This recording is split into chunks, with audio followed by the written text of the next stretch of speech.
Today, for this twilight session, we are going to be focusing on sections 3 and 4 of the biology Moodle, which cover module 2 of the new preliminary biology syllabus. Okay. So the Moodle sections that I will be focusing on today are how are cells arranged in a multicellular organism, and nutrient and gas requirements and transport. Okay, so for the first module, how are cells arranged in a multicellular organism, we've got some learning goals that you can see listed there. We're looking at unicellular, colonial and multicellular organisms, looking at organelles with specific examples. We're distinguishing between cell differentiation and cell specialization, and we're very specifically linking structure to function in a range of different cell types, and then justify why the hierarchy that we observe is essential for survival with specific examples from both plants and animals. So some content that we will look at today is new content. Some content that we're looking at today may be deemed challenging content for our students as well, which is why it has been included here.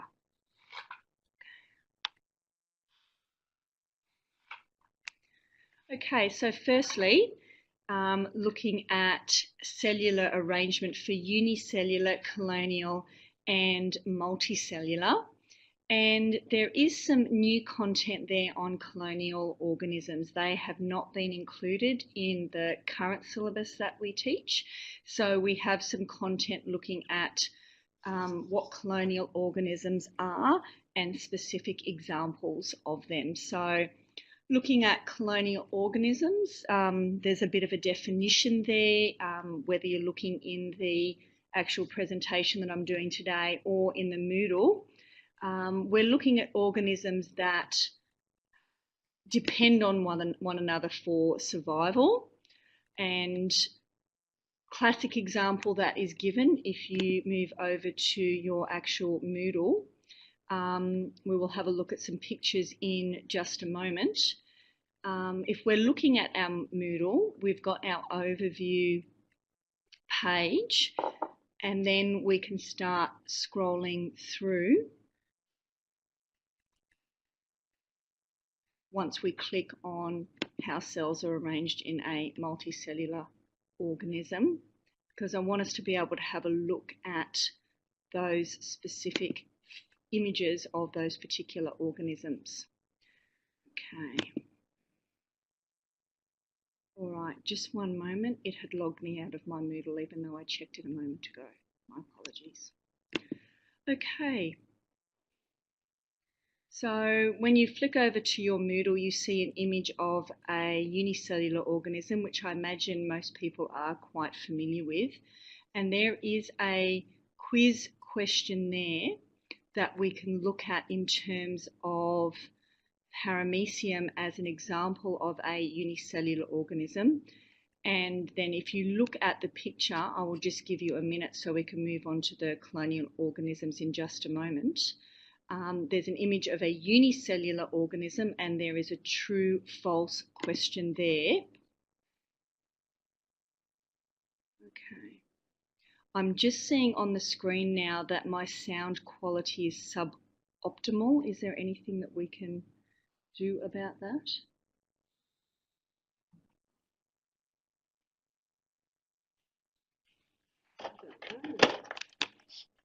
Is that the same for everyone? My apologies. Is everyone able to hear what I'm saying or not? You can just turn your microphone volume up here to click on there and jump.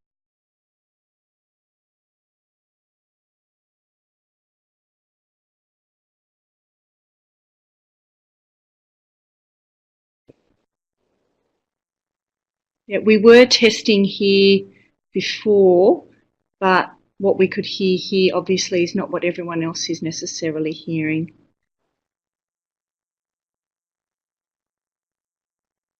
Ask them if to. Yeah, I'm getting some feedback that it is better on one count.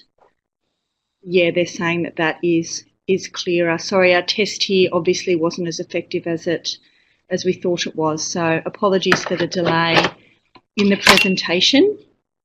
Okay, so if we're back over in the Moodle, I think most people would be familiar with paramecium as an example of a unicellular organism. There is a quiz question there that I'll give you 30 seconds or so to complete the answers in the image for you.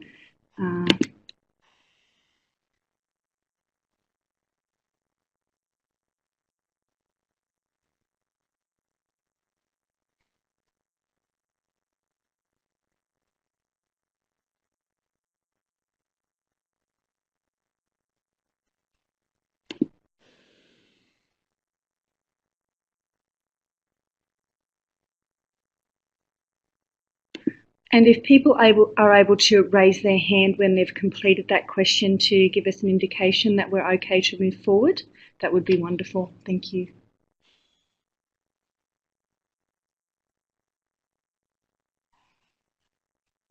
Oh, sorry, to send me a wave, if you go to the top of the screen, you see a person with a hand up like that. Okay, and there is a raise hand symbol that you can click on to say that you agree. Margaret, have you seen Beryl's comment? And I think Jihan is having some problems too with it logging out.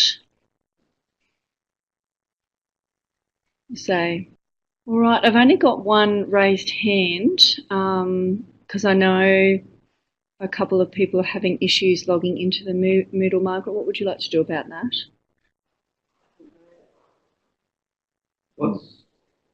Okay, Rosemary, all we are at the moment, you can see we are on the first page of content, cellular arrangement, unicellular, colonial and multicellular. And if we go across to the Moodle, we are in section 1.1, unicellular, colonial and multicellular organisms. And we're just having a look at that image and just answering the true, false question. Sorry, and that is how a cell's arranged in a multicellular organism as the overarching section there. So that is what we're looking at when we're talking about unicellular. And as I indicated before, most of us are familiar with that as content that we already needed to cover for the Year 11 syllabus that currently exists. The new content is those colonial organisms that have that dependent relationship with one another that gives them some form of survival benefit. And colonial organisms can be multicellular or unicellular in nature. And as we indicated before, examples are corals and siphonophores, which the Portuguese man-of-war is an example of those.